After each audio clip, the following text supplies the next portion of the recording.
Boa noite, irmãs, irmãos, amigos. Uma noite muito gostosa, muito importante para a nossa vida cristã. Noite de adoração, dia do Senhor, né? Esse é o dia do Senhor, o dia que o Senhor fez para que nós o adorássemos. E graças a Deus por essa oportunidade, precisamos aproveitar muito bem as oportunidades que Deus nos dá, não é? Para nós crescermos espiritualmente, estarmos em comunhão e principalmente nos alimentarmos da sua palavra. Irmãos, vamos dar continuidade então na exposição de Hebreus. Agora a quinta parte de Hebreus, estamos aí na quinta parte já, capítulo 3 ainda, vamos encerrar se Deus assim o permitir. Capítulo 3 de Hebreus, abram comigo, do versículo 17 até o 19, Hebreus 3, de 7 a 19. Vamos fazer a leitura aí, preparando para a gente mergulhar nesse texto. Vamos lá? Diz assim a palavra de Deus: Assim, pois, como diz o Espírito Santo, hoje, se ouvirdes a sua voz, não endureçais o vosso coração, como foi na provocação, no dia da tentação no deserto, onde os vossos pais me tentaram, pondo-me à prova, e viram as minhas obras por 40 anos. Por isso me indignei contra essa geração e disse: estes sempre erram no coração. Eles também não conheceram os meus caminhos. Assim jurei na minha ira: não entrarão no meu descanso. Tende cuidado, irmãos, jamais aconteça haver em qualquer de vós perverso coração de incredulidade que vos afaste do Deus vivo. Pelo contrário, exortai-vos mutuamente cada dia, durante o tempo que se chama hoje, a fim de que nenhum de vós seja endurecido pelo engano do pecado. Porque nos temos tornado participantes de Cristo, se, de fato, guardarmos firme até ao fim a confiança que desde o princípio tivemos. Enquanto se diz: hoje, se ouvirdes a sua voz, não endureçais o vosso coração, como foi na provocação. Ora, quais os que, tendo ouvido, se rebelaram? Não foram, de fato, todos os que saíram do Egito por intermédio de Moisés? E contra quem se indignou por 40 anos? Não foi contra os que pecaram, cujos cadáveres caíram no deserto? E contra quem jurou que não entrariam no seu descanso, senão contra os que foram desobedientes? Vemos, pois, que não puderam entrar por causa da incredulidade. Oremos, irmãos. Pai das luzes, nós rogamos a Ti, Senhor, que o Senhor, através do Teu Santo Espírito, nos dê discernimento dessa passagem, Senhor. Uma passagem bastante importante, Senhor, bastante desafiadora. É uma passagem que nos leva a refletirmos sobre a realidade do nosso relacionamento com o Senhor. Uma realidade, Senhor, da nossa vida cristã. E uma realidade da nossa fé em Jesus Cristo.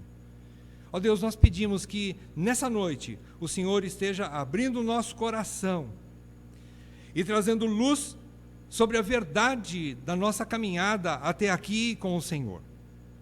E nos leve, Senhor, a um profundo e legítimo arrependimento, se assim nós estivermos caminhando fora daquilo que aprenderemos aqui nessa noite. Ó Deus, nós pedimos que o Senhor santifique a Tua igreja pela Tua palavra nessa noite. Que o Senhor nos edifique na Tua verdade. E que tudo isso, Senhor, redunde em glórias e honras somente a Ti. Assim pedimos, Senhor, com expectativa santa de entendermos o que o Senhor tem para falar conosco. Nós agradecemos por isso, em nome de Jesus. Amém, Pai. Amém. Irmãos, então, nessa quinta parte da exposição de Hebreus, nós vamos falar sobre, nesse texto, nós vamos olhar sobre o prisma, o perigo da incredulidade e da desobediência. É uma passagem que, dizem muitos que não tem muito o que comentar sobre ela, porque ela tem muita clareza em sua a maneira com que ela foi escrita pelo autor de Hebreus. Porém, a gente precisa refletir com cuidado em cada parte desse trecho, desse texto. Nós vamos olhar então sobre esse prisma, o perigo da incredulidade e da desobediência. Nós vimos então, para benefício de todos aqui, recapitulação breve, nós vimos na exposição passada que o nosso autor, o autor de Hebreus, que nós não conhecemos, né? Ele continua falando naquilo que ele bateu firme desde o início da carta. Ele fala sobre a superioridade de Cristo. E ele já falou lá no início que Cristo é superior aos profetas e a fala de Cristo é maior do que a fala dos profetas. Isso ele fala no início do capítulo 1. Depois ele vai falar que a fala de Cristo é superior à fala dos anjos, e a fala dos anjos, não estava falando propriamente de uma fala direta de anjos, mas fala de anjos significa aquilo que os anjos trouxeram e entregaram nas mãos de Moisés, que é a própria lei. Segundo o que se conhece, foram anjos que tomaram as tábuas da lei das mãos de Deus lá sobre o monte e passaram para Moisés. Então a fala dos anjos seria a própria lei. Então Cristo é superior à lei. Cristo, depois, capítulo 2, nós vimos ainda o perigo, a aplicação, o perigo da negligência. Já que a fala de Cristo é superior à fala profética e à própria lei, o que será daqueles que desobedecerem e negligenciarem essa fala de Cristo que é maior? Ele fala no capítulo 2, de 1 a 4. Ele diz o perigo da negligência sobre o que nós já ouvimos, que é a fala de Cristo. Depois ele vai falar, mais uma vez, Cristo sendo superior aos anjos, ainda assim ele se tornou por um período um pouco menor, fazendo-se homem, para quê? Para experimentar a morte em lugar dos eleitos. Então no capítulo 2 ele termina falando sobre isso, que Cristo ele vem socorrer a descendência de Abraão. E de que forma? Tornando-se homem, sendo o cordeiro que morreu no lugar dos eleitos, para justificá-los, para salvá-los. E então entramos no capítulo 3, e agora o autor toca num ponto mais delicado ainda, principalmente para o seu público que estava lendo sua carta, que eram judeus, convertidos ao cristianismo, mas de origem judaica. E ele vai falar então que Cristo é superior a Moisés, o grande herói dos judeus, Moisés. E ele fala, Cristo é superior a Moisés. Moisés era apenas servo, Cristo é senhor da casa. Moisés era apenas parte da casa, Cristo é o edificador da casa. E por ser filho do dono, ele também, por herança, é dono da casa. Por isso Cristo é muito maior que Moisés. Então agora ele vai continuar falando o que ele falou do capítulo 3, que nós vimos na última aula, na última pregação, capítulo 3, de 1 a 6, quando ele fala que Cristo é superior a Moisés. Agora ele vai mostrar o resultado da desobediência sobre a fala de Moisés. E ele vai dizer que ali houve já uma ação de Deus na história do povo, na história humana, que Deus já operou em relação àqueles que foram desobedientes a um homem. E você então me imagine, no seu coração, o que será desobedecer ao Filho de Deus, né? Então agora ele vai fazer essa explicação aqui, do versículo 7 em diante. Nós vamos ver então que Moisés, apesar de servo, como ele diz, do capítulo 3, já vimos, de 1 a 6, apesar de servo, era também um eleito de Deus, como homem, pecador, sim, cheio de limites, sim, como eu e como você, mas ele era o escolhido de Deus. Moisés foi um eleito de Deus como guia do seu povo, do povo de Deus. Então as suas palavras também tinham peso, porque eram ordens diretas de Deus. E é isso que ele vai explicar aqui. O povo ouviu a voz de Deus através do profeta, através do guia, Moisés. E a sua desobediência teve justo castigo. É isso que ele está explicando nesse trecho que nós vamos estudar. Então, nesse texto de hoje, nós temos a segunda advertência dessa carta. A primeira, capítulo 2, versículo 1, ele diz, importa que nos apeguemos com mais firmeza às verdades ouvidas. Agora, nessa segunda exortação, ele falou no capítulo 3, versículo 1 também, versículo 1, que nós devemos considerar atentamente Jesus, que é o apóstolo e sumo sacerdote da nossa confissão. Ele vai fazer uma explicação usando o texto do Velho Testamento, alguém que era menor que Jesus, e que aqueles que não obedeceram, aquele que era menor que Jesus, Moisés, teve justo castigo, não é? Então é isso que ele vai falar. Ele vai expor para nós essa segunda advertência, o cuidado com a incredulidade e a desobediência. Antes de nós começarmos o versículo 7, eu queria fazer um esclarecimento inicial, que incredulidade aqui, meus irmãos, incredulidade nesse trecho, não é a incredulidade original do homem, não é aquela fé, ou a ausência de fé, por assim dizer, não é? Porque todos nós nascemos incrédulos, todo homem nasce na incredulidade, está morto em seus delitos e pecados, desde bebê, nós nascemos incrédulos. A fé é um dom de Deus, pela graça nós somos salvos mediante a fé, e isso não vem de nós, é dom de Deus, mas não é essa fé inicial, essa incredulidade aqui, não é a falta de fé salvadora, ou a ausência completa de algum tipo de crer em Jesus Cristo, que impede da pessoa envolver-se com Ele e com a sua igreja. Não, não é a incredulidade original aqui. Não, ele vai falar de um outro tipo de incredulidade.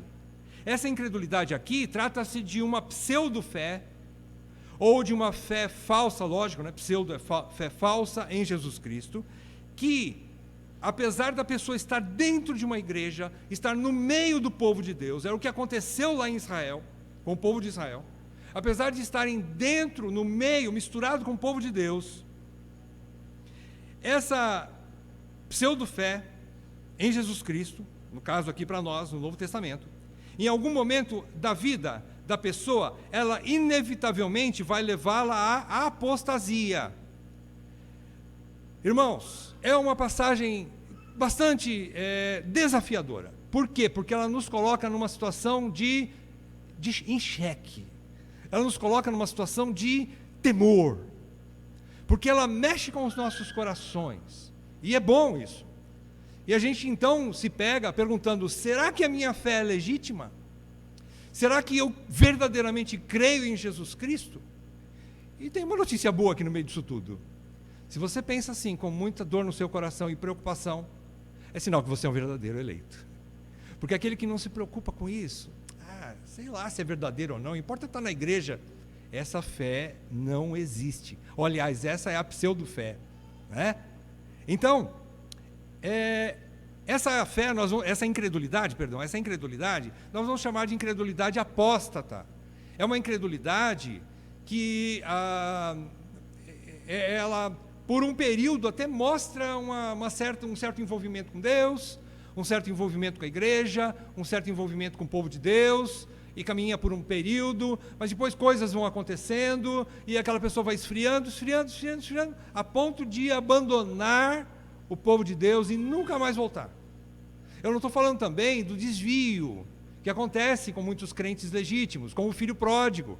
E você vê essa passagem quando Jesus conta essa parábola, ele conta que havia um filho legítimo que por um momento ele quis curtir o mundo e cair em situação de distanciamento do seu pai, ele abandona a casa do pai, vai para o mundo, cai em pecado, anda em trevas. Quando então ele é tratado por Deus, ele cai num profundo arrependimento por estar sofrendo lá no mundão, e ele então se arrepende e diz assim, pequei contra os céus e contra ti, não sou digno de ser chamado teu filho, eu vou voltar para a casa do meu papai, lá tem pão, pelo menos para o jornaleiro, eu vou voltar para casa, e ele volta.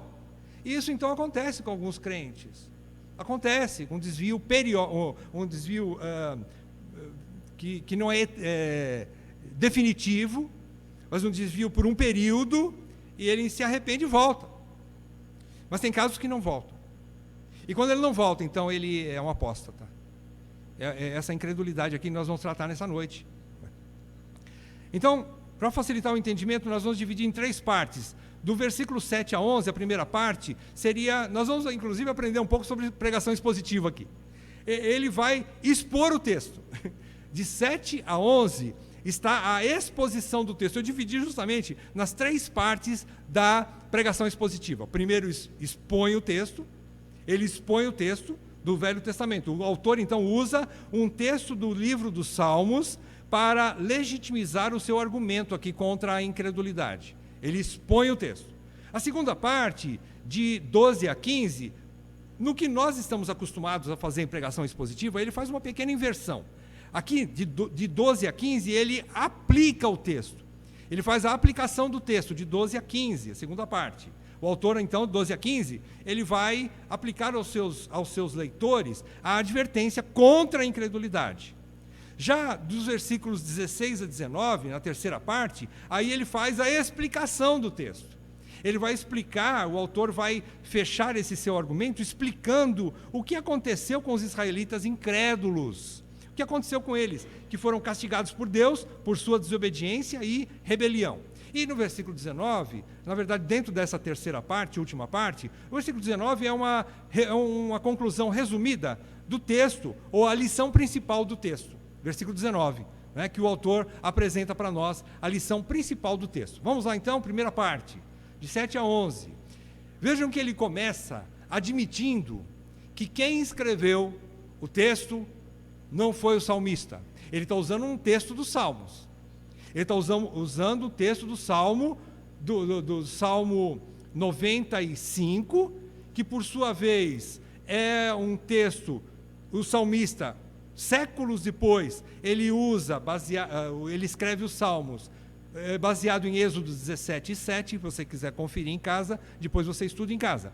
Bom, o texto original, anote aí para você estudar em casa. Salmo 95, de 7 a 11, é o texto original que ele transcreve aqui em Hebreus, na carta aos Hebreus.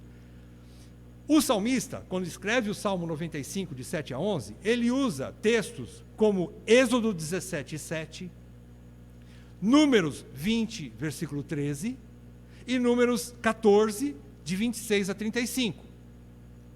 Esse mesmo texto dos Salmos, séculos depois, mais ou menos na mesma época que o autor de Hebreus escreveu, Paulo também usa para escrever. Ele não escreve, ele não transcreve o mesmo texto, mas ele usa em 1 Coríntios 10, de 1 a 13, usa ensinos desse texto. Você estuda depois em casa, 1 Coríntios 10, de 1 a 13, vai trazer mais solidificar o seu aprendizado nesse texto de hoje, tá bom? Bom, ele admite que o Espírito Santo escreveu esse texto, veja. Assim, pois, como diz o Espírito Santo, e aí ele vai citar o Salmo 95. Então, o autor de Hebreus, ele crê na inspiração do Espírito Santo das Escrituras, inclusive do Velho Testamento. E nós também assim cremos. Toda a Escritura é inspirada por Deus. Deus usou homens, e através do seu Espírito ele inspirou esses homens para escrever as Escrituras. Então está aí.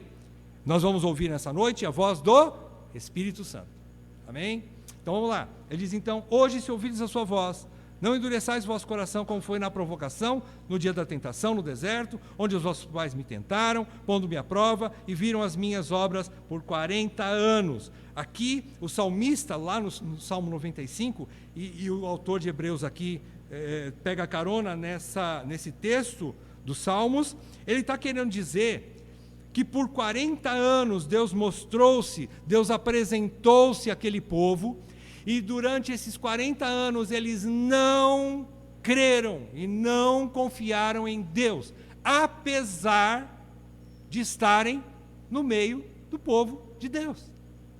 Deus não estava se mostrando aos egípcios, Deus não estava se mostrando aos cananitas, Deus não estava se mostrando a nenhuma outra nação, mas exclusivamente ao seu povo, ao povo de Deus, ao povo que ele chama aqui os vossos pais. Os pais de quem? Os pais do povo israelita, o pai dos judeus ali, não é? Que seria o povo original que foi liberto do Egito através de Moisés, que ele está citando aqui Moisés, comparando-o com Jesus. Muito bem.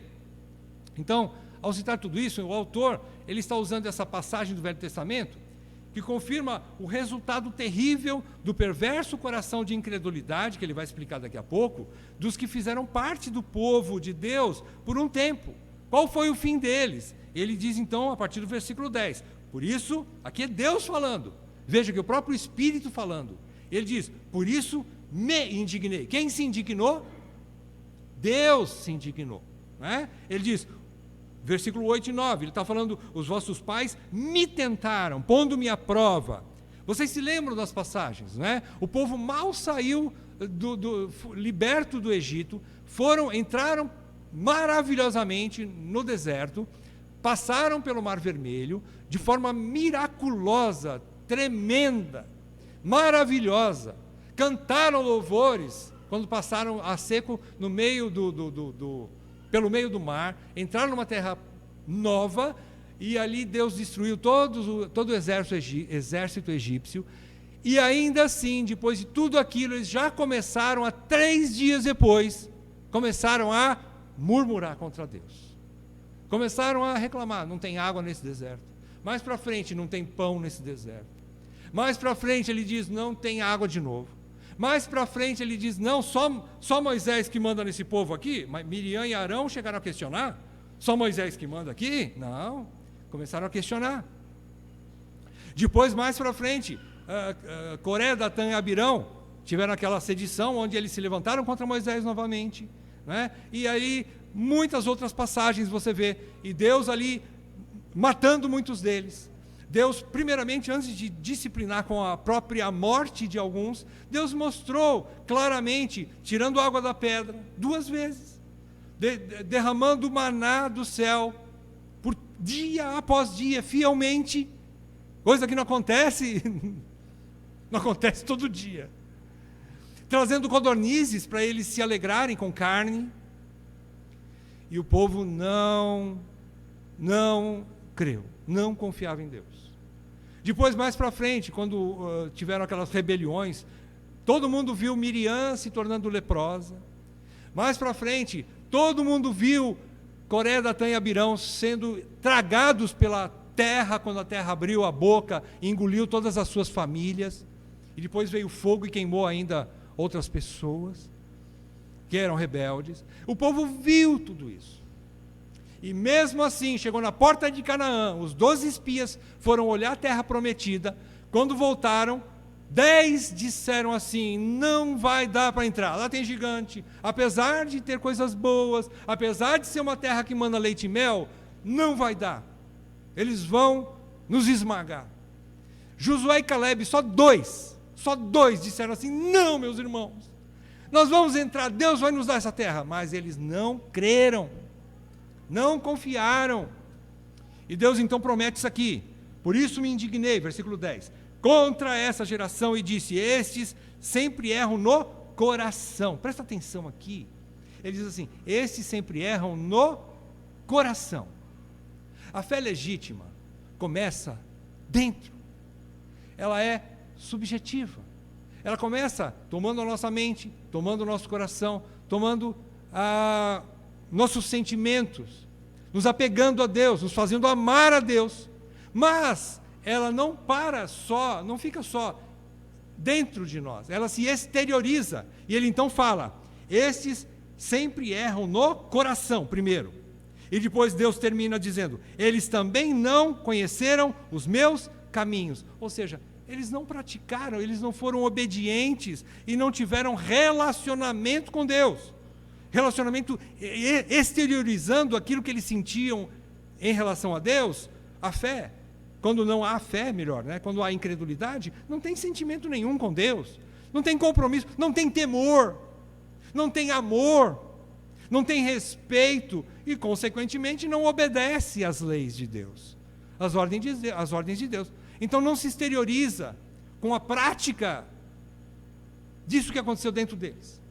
Então Deus está mostrando aqui, eles não têm a fé legítima, que começa no coração, num amor para com Deus, ainda que esse Deus seja invisível, mas a fé é isso, é acreditar no invisível, como diz em Hebreus 11:1, ele fala que a fé é firme convicção das coisas que não se veem, e a santa expectativa, a certeza da expectativa daquilo que se espera, ainda que não seja palpável, que você não sinta com seus sentidos humanos, mas a fé é isso, ela não depende de tocar, de cheirar, de ver, de lamber, de sentir o calor, de olhar com os olhos, de ouvir com os ouvidos? Não, a fé não depende disso.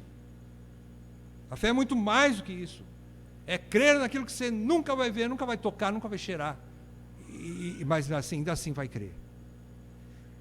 E o povo não tinha isso, e por isso Deus jurou, versículo 11, assim jurei, na minha ira, não entrarão no meu descanso. Não entrar no descanso de Deus aqui, significa que durante 40 anos, então Deus se revelou, esteve cuidando deles, e o resultado foi murmurações, rebeldia e desobediência. Por isso então Deus aqui, ele diz, ele declara, por isso Deus decide excluí-los do lugar de descanso. Ou seja, não apenas de Canaã, não é apenas de Canaã, mas de viverem em sua presença gloriosa por toda a eternidade. Aqui é muito mais do que deixar de entrar na terra prometida, né? O que aconteceu com aquele povo, mas além disso, é de deixar de ter relacionamento com Deus para viver na glória.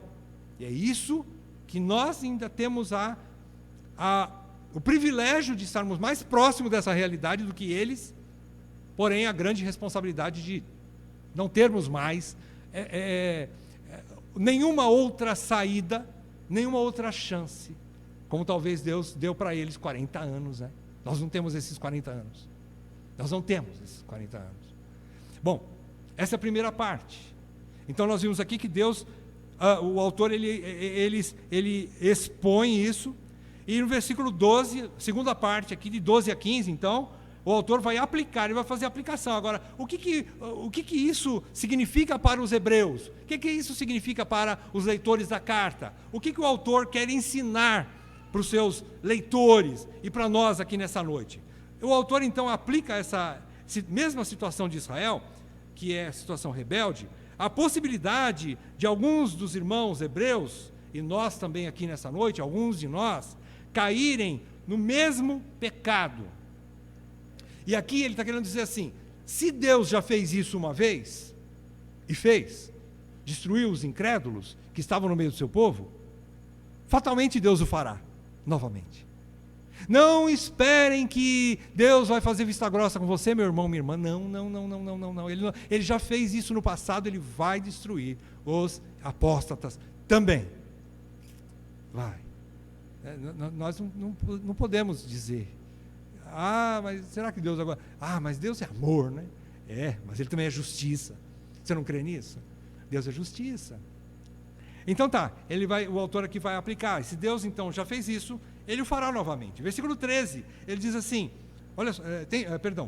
versículo 12, né? Tendo cuidado, irmãos, jamais aconteça haver em qualquer de vós perverso coração de incredulidade que vos afaste do Deus vivo. Sim, no versículo 13, eu quero puxar aqui o versículo 13, um texto que ele diz, um trecho aqui que ele diz, pelo contrário, exortai-vos mutuamente, cada dia, durante o tempo que se chama hoje. Eu queria dizer, ou trabalhar com você, essa parte do versículo 13 aqui, durante o tempo que se chama hoje. O que significa isso? O tempo que se chama hoje, o hoje, foi o hoje que aconteceu aonde? Primeira vez, lá na provocação no deserto, quando essa história, esse fato ocorreu. Hoje foi lá. Mas também foi lá no tempo de Moisés, mas também foi o hoje no tempo do salmista. Quando o salmista escreveu o Salmo 95, também era o hoje ali. Era o presente. O Espírito Santo estava falando também para os crentes na época em que o Salmo foi escrito. Era hoje. Depois, séculos depois, o autor de Hebreus, nesse capítulo 3, e Paulo, lá em 1 Coríntios, capítulo 10, séculos depois do salmista escrever o Salmo 95, de novo, o Espírito Santo hoje fala de novo para o povo. E o que está acontecendo hoje com você aqui? Deus está falando a mesma coisa para você hoje. Hoje é hoje. Esse texto aqui é para nós hoje. Então esse hoje é presente. Então aqui no presente, hoje, significa para nós que o Espírito Santo está falando comigo e com você. Não olhe para o homem, ouça o Espírito. Não ouça a palavra do homem. Mas peça para Deus mostrar para você, ou abrir os seus ouvidos para o que o Espírito quer dizer à igreja. Não a palavra humana, não é? Vamos lá. Esse hoje aqui. E esse perverso coração de incredulidade. Este é o problema-chave daqui que nós vamos trabalhar nessa noite. O problema aqui, a exortação do autor é contra um perverso coração de incredulidade, que ele menciona aí no versículo 12. Ele está falando assim, tende cuidado, irmãos. Olhando para os irmãos hebreus agora, e eu olho para vocês nessa noite e digo assim, cuidado, meus irmãos. Cuidado para que não haja, que jamais aconteça haver em vocês aqui nessa noite, perverso coração de incredulidade que vos afaste do Deus vivo. Esse perverso coração de incredulidade, ele vai usar um outro termo para se referir a ele, lá no versículo 13. A fim de que nenhum de vós, hoje, aqui ouvindo nessa noite, nenhum de vocês aqui nessa noite, seja endurecido pelo engano do pecado. É a mesma coisa que o perverso coração de incredulidade. E no versículo 13 ele fala de um coração, versículo 13, né? Perdão. Versículo 12 é perverso coração de incredulidade. Versículo 13 é um endurecimento pelo engano do pecado. Esse é o ponto que o autor está querendo trabalhar e ensinar aqui os seus irmãos. E o autor vai concluir que esse perverso coração de incredulidade e esse aparentemente, veja bem, parece sutil, né? Começa com um sutil, uma coisa que parece inocente, muitas vezes inofensivo, engano do pecado. Aí é que está o problema. O pecado, ele não aparece diante de você em toda a sua manifestação perversa, em toda a sua manifestação maligna, nociva, mas ele aparece para mim, para você, de maneira sutil. Por isso que o autor diz, cuidado com o engano do pecado.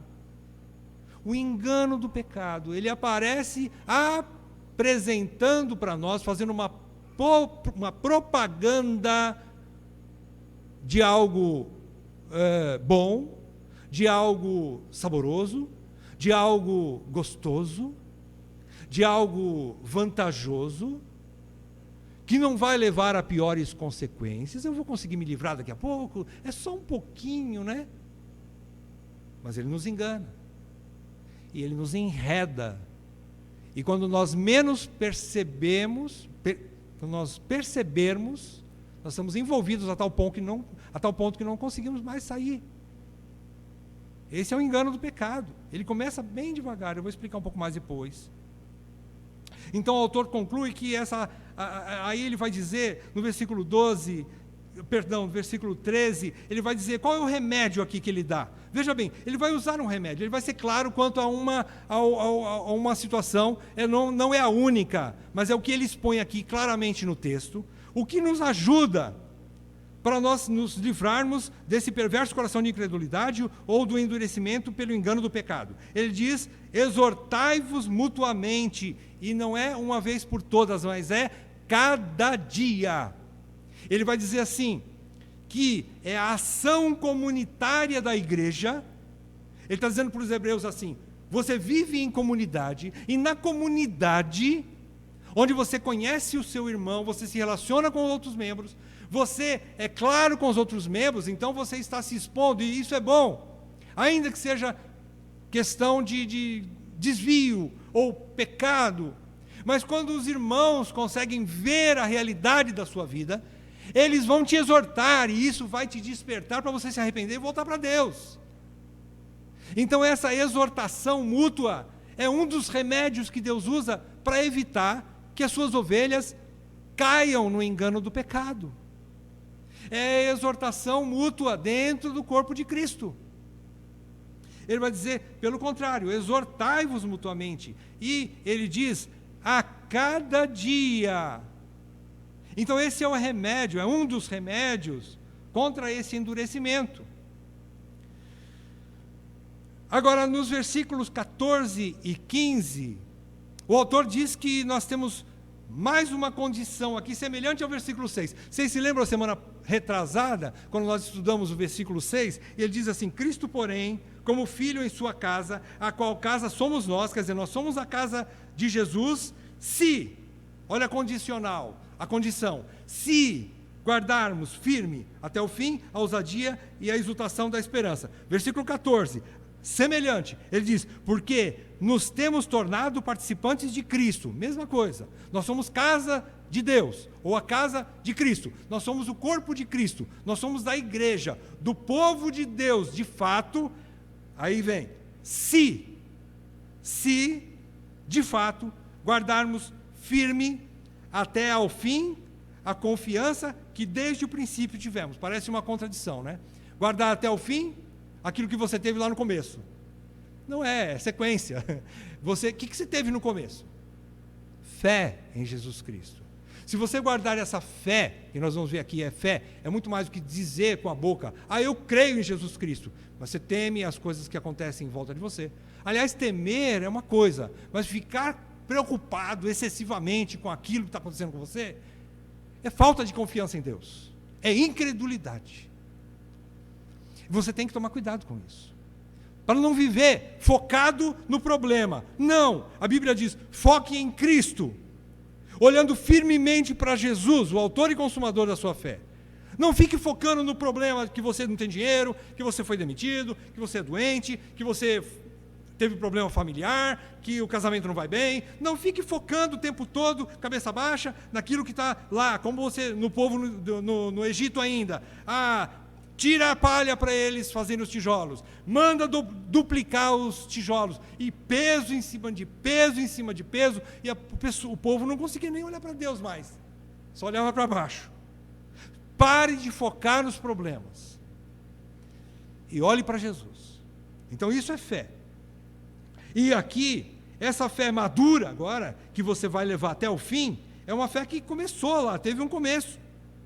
Você vai guardar até o fim a confiança, essa confiança que você teve desde o princípio. O que aconteceu com o povo no deserto? Que levou à incredulidade? Não confiou em Deus. No Deus que abriu o mar vermelho, no Deus que levantou Moisés para dar leis justas e boas para eles. Engraçado, né, que povos gentios daquela época, outras nações, ficaram sabendo que eles tinham leis, e que tinha um Deus poderoso com eles, com os israelitas. E o povo de outras nações dizia assim: que povo é esse que tem leis tão justas assim? Os ímpios disseram isso e os israelitas não deram valor à lei de Deus. Vocês acreditam nisso? E assim a igreja muitas vezes não dá valor à palavra de Deus. Não dá valor, não obedece, não se submete e não confia nesse Deus que fez um grande milagre pela sua vida, entregando o seu próprio filho. Como não nos dará graciosamente com ele todas as coisas? Como? Você pode não ter tudo o que você quer, mas com certeza Deus lhe dará tudo o que você precisa para essa caminhada aqui na terra, como peregrino, forasteiro, aqui. Bom, então, temos aqui mais uma condição: se guardarmos firme até o fim a confiança que tivemos desde o princípio, nas suas promessas, nas promessas de Cristo. E nós somos participantes de Cristo. Aqui, participantes de Cristo, então, são os eleitos, é a igreja verdadeira, que vai guardar até ao fim a sua fé nele, que tiveram desde o início. Aqui, os verdadeiros serão conhecidos no fim. Os verdadeiros serão conhecidos no fim, que vai perseverar dia após dia, mesmo em situações adversas, difíceis, mesmo diante do fogo, vai permanecer firme no Senhor, na sua caminhada cristã.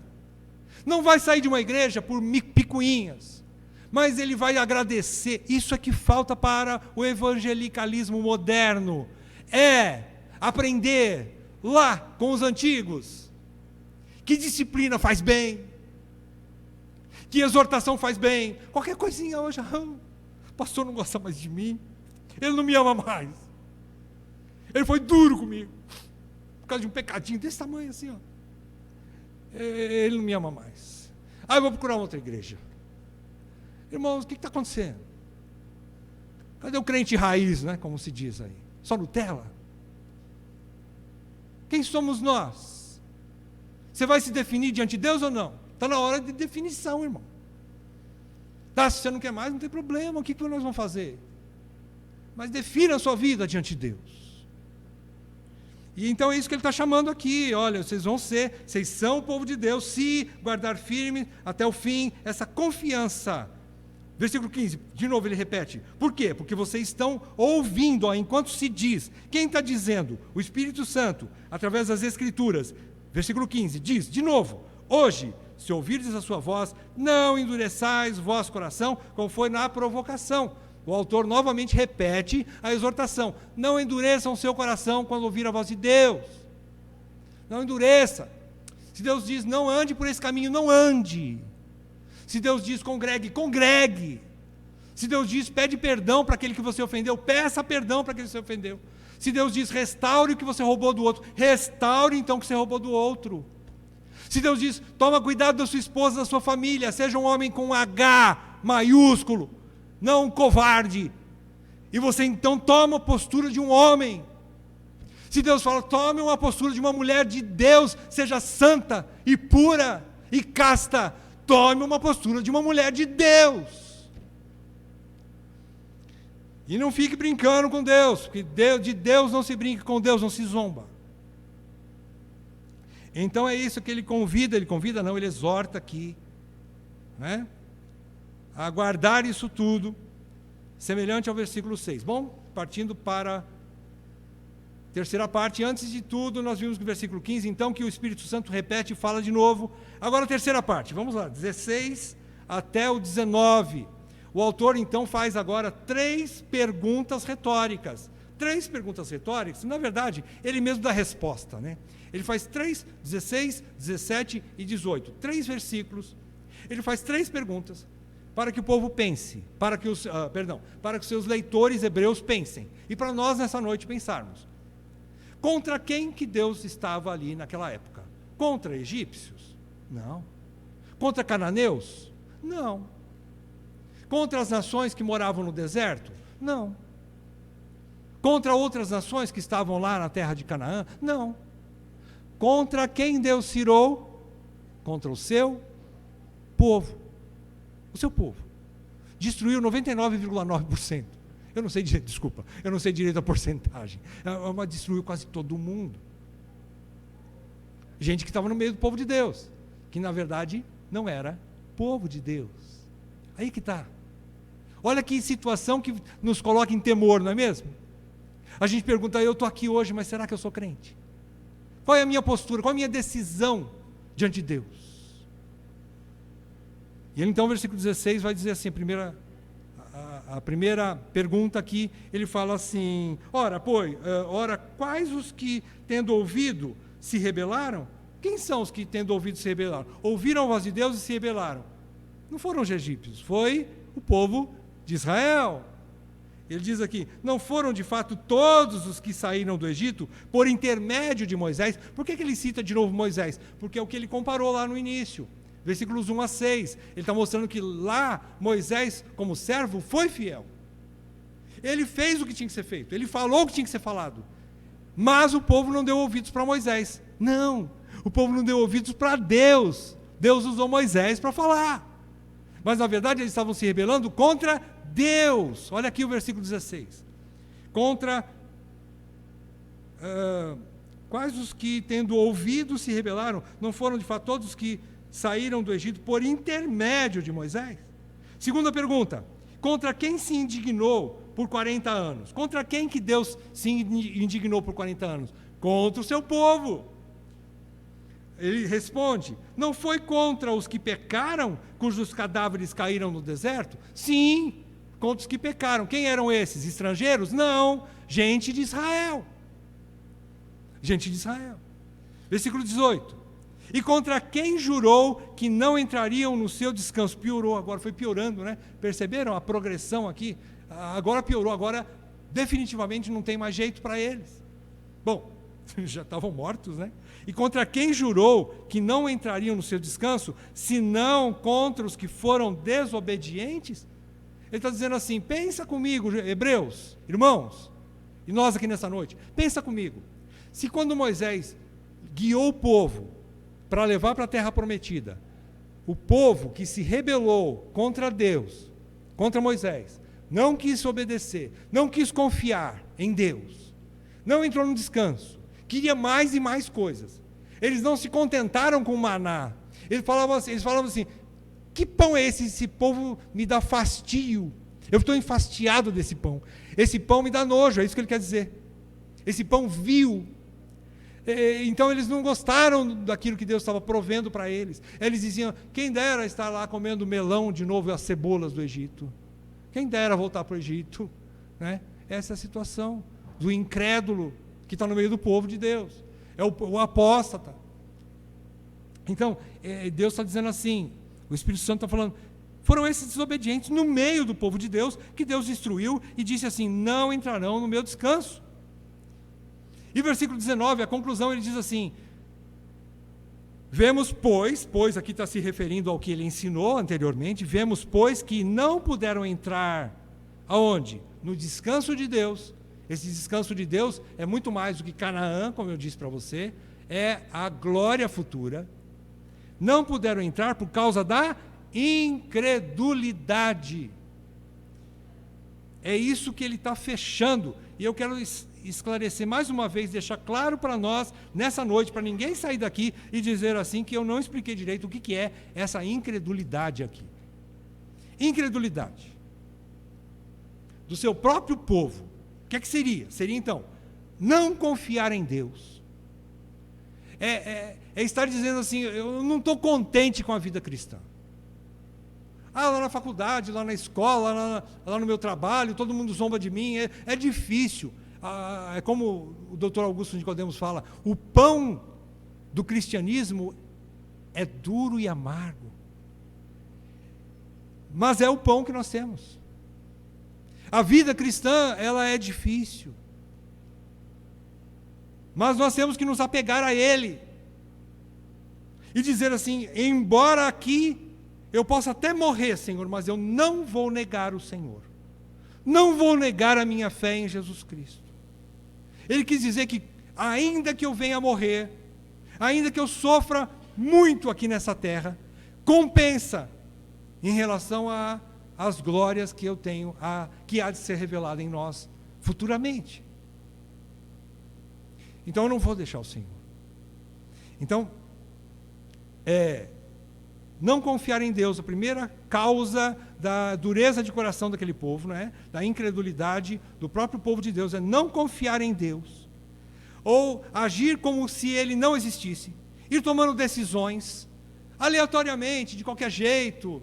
Aí as pessoas vão dizer assim, o pastor agora virou legalista, ele está querendo que eu ore em toda decisão.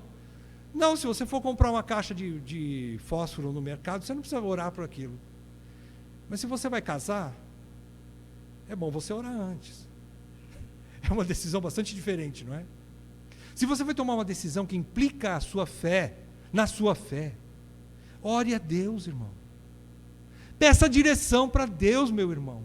Consulte os anciãos da sua igreja. Peça ajuda, peça conselhos. Estude a palavra de Deus. Busque em textos bíblicos uma direção para você. Não ande como se Deus não existisse. Era o que estava acontecendo com aquele povo.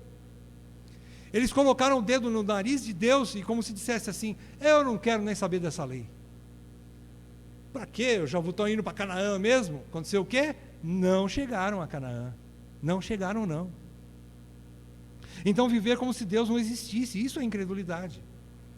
Decidir andar por si só, a mesma coisa aqui, não é? Ignorando as ordens de Deus. Ignorando, não querendo ter uma vida séria com Deus.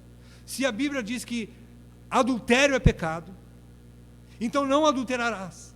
Se a Bíblia diz que não é para nós nos embriagarmos, então não se embriague. Aquilo que é pecado, claro, explícito na Bíblia, não caia nele, livre-se dele, não se envolva com ele. E você vai mostrar uma fé legítima. Caso contrário, não sou nem eu, né? Ninguém garante nada para você. Se você não tiver uma postura firme diante de Deus e diante do pecado, diante do mundo. Então, decidir andar por si só, ignorando as suas ordens, é incredulidade. Isso é uma ofensa direta a esse Deus, cometida contra esse Deus por aqueles que Ele amou, libertou, sustentou, tem sustentado, não tem? Lógico que você está aqui vivo, bonitinho, aí até tomou banho em casa hoje para vir na reunião. A igreja bonita, bem cuidada. Deus cuidou de você. Deus cuidou de você.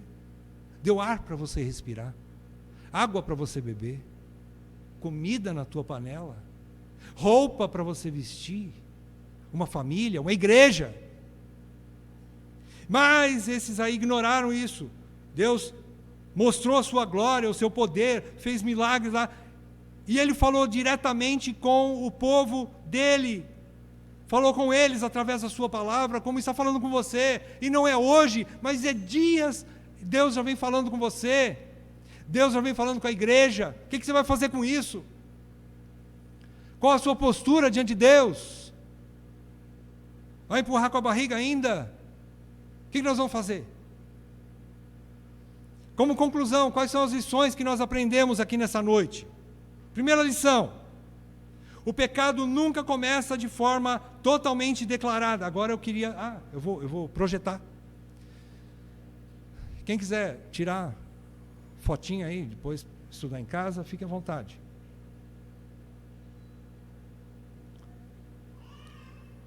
Como conclusões, meus irmãos, a primeira lição, então, que nós aprendemos aqui com o autor da carta aos Hebreus, queria projetar para a gente acompanhar ali. Só um pouquinho de paciência.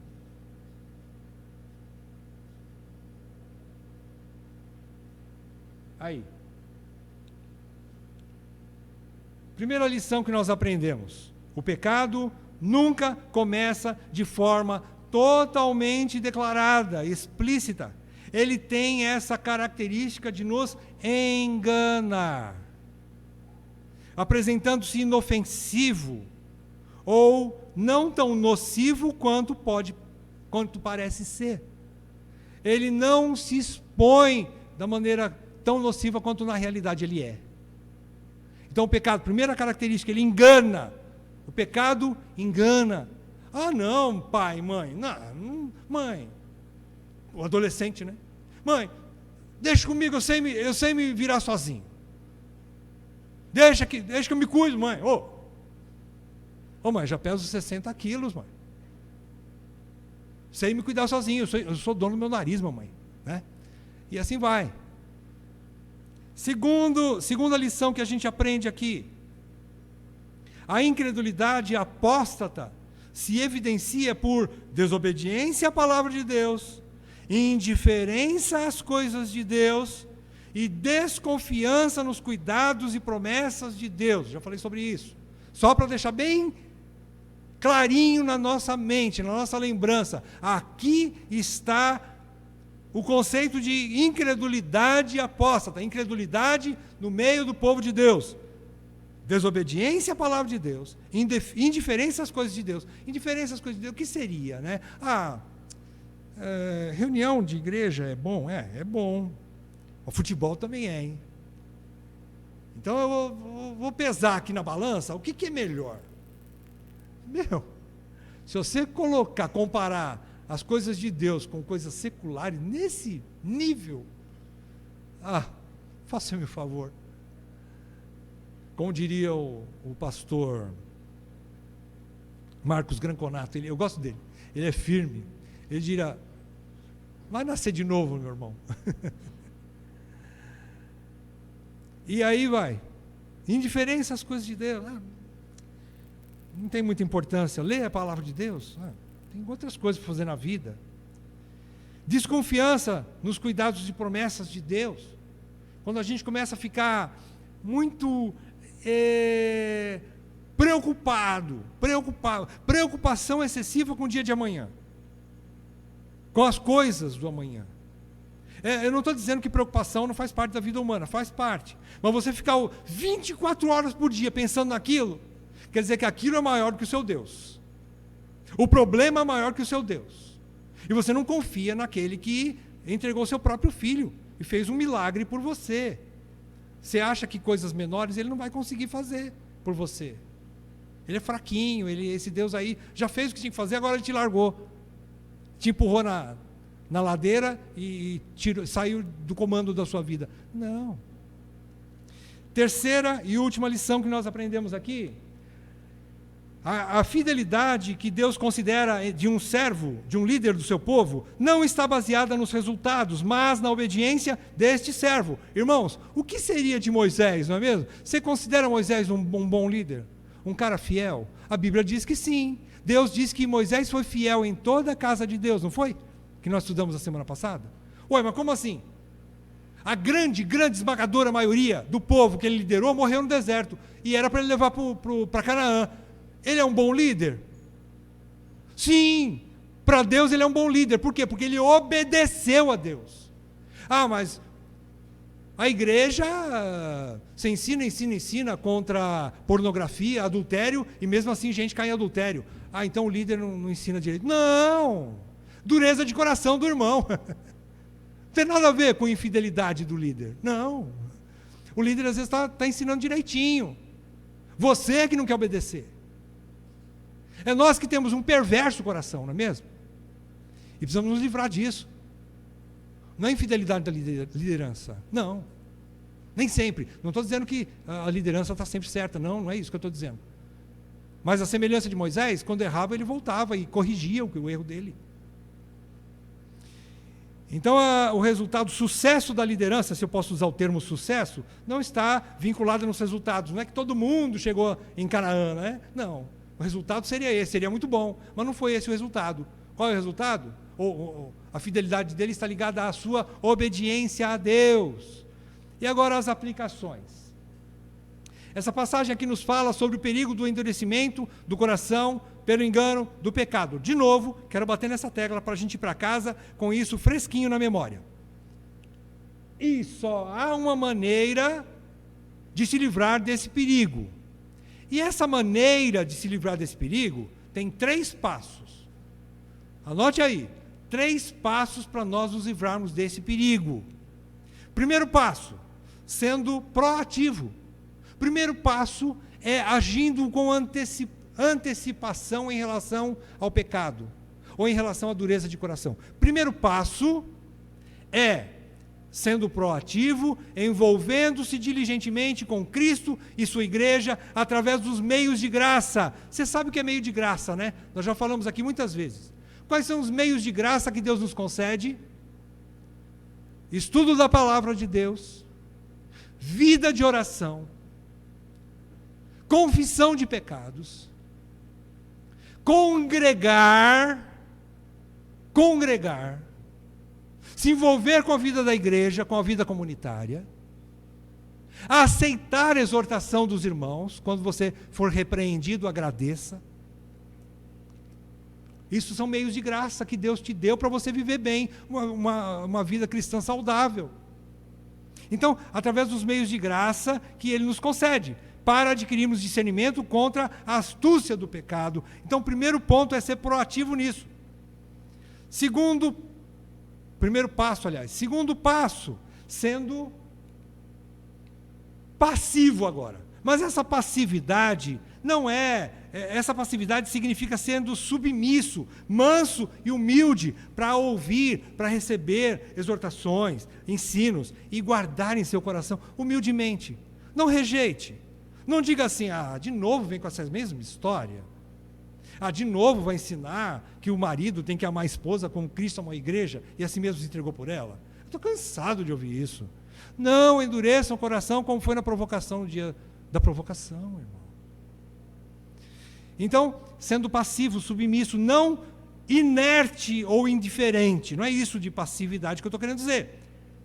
ao ser exortado por outros irmãos, quando você estiver em situação vulnerável ou despercebido do pecado. Muitas vezes alguém vai chegar, vai ver, por quê? Porque o pecado engana, você está quase caindo em pecado e você não está vendo.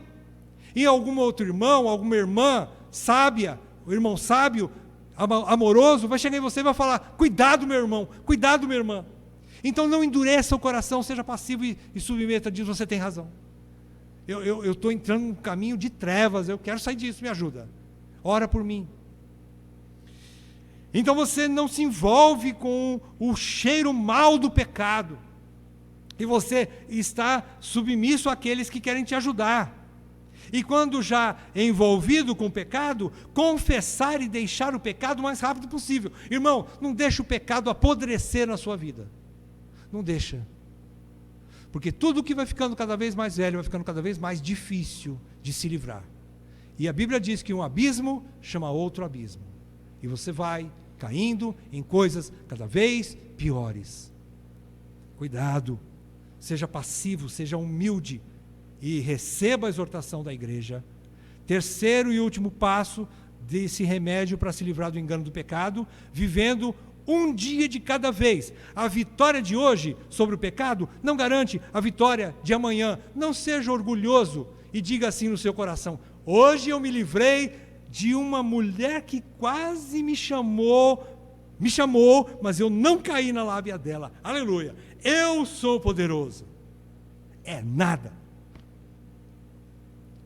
Você é tão firme quanto um poste pregado em brejo. Você não tem força nenhuma.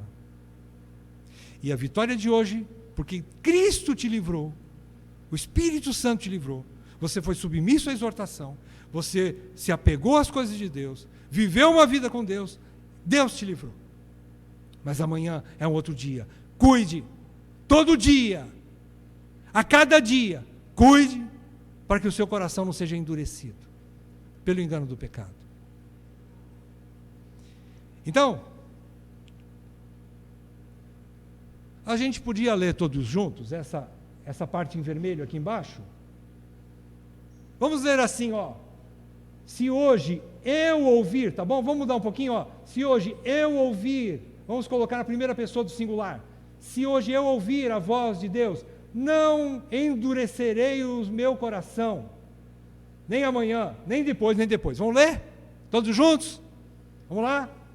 Se hoje eu ouvir a voz de Deus, não endurecerei o meu coração, nem amanhã, nem depois e nem depois.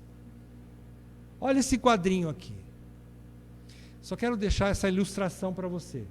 A verdade sobre o pecado. O pecado é saboroso e ninguém pode negar. Você não pode negar que aquilo que chama atenção para a gente cair em pecado não é ruim. Porque se fosse ruim, você não ia querer, não é mesmo?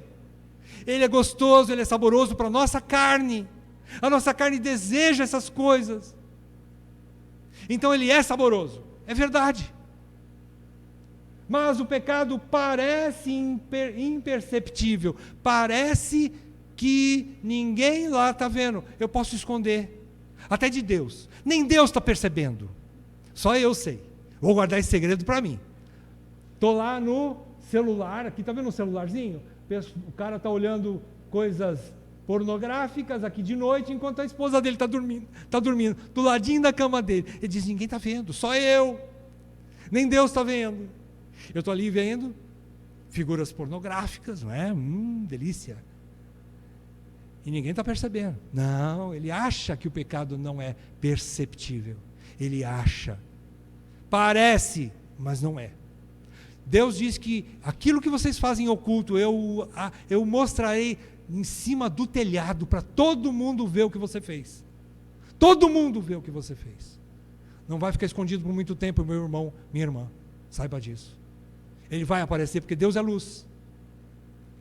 Depois, o pecado, o dano do pecado parece superável. Tipo assim, se eu entrar nesse caminho de pecado, depois eu dou um jeito lá, eu peço perdão, eu me ajeito e não vai ficar cicatriz nenhuma. Engano. Engano vai ficar uma cicatriz para o resto da vida. E você vai sentir no seu coração aquela marca, aquele defeito em você, que você vai se sentir nojo de você por toda a sua vida.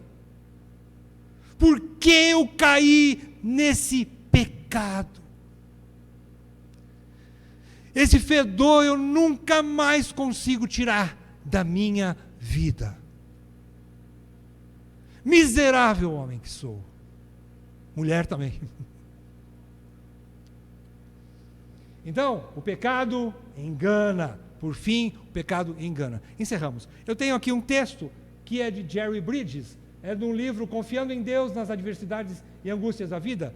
Mas eu não vou ler. E eu quero que você, depois eu vou disponibilizar no grupo, e quem quiser, se não está no nosso grupo da ICCG, você pode ler em casa, é um artigo curtinho, e eu mando para você, tá bom? Se você quiser, pega o meu zap, eu mando para você, amém? Vamos fazer uma oração? Ó Deus, não deixe, Senhor, que o nosso coração se endureça pelo engano do pecado, pelo amor do Teu nome, e nós queremos isso não só para nos safarmos do perigo da disciplina de Deus, mas nós queremos isso por causa do Teu nome, Senhor. Nós não queremos manchar o Teu nome, Senhor. Nós não queremos ofender o Teu coração, porque Tu és o nosso amado. Senhor, faz com que nós sejamos crentes maduros, Senhor, que se livram do pecado, ou da aparência do pecado, até porque nós não queremos ofender o Senhor, porque o Senhor nos amou, a ponto de entregar seu próprio Filho por nós. Senhor, que esse amor que nós temos por Ti, Senhor, nos livre de um perverso coração de incredulidade que nos afaste de Ti, Senhor. Por favor, eu Te peço isso por mim e por todos os meus amados irmãos aqui nessa noite, e também por aqueles que hão de nos ouvir. Em nome de Jesus. Amém, Pai.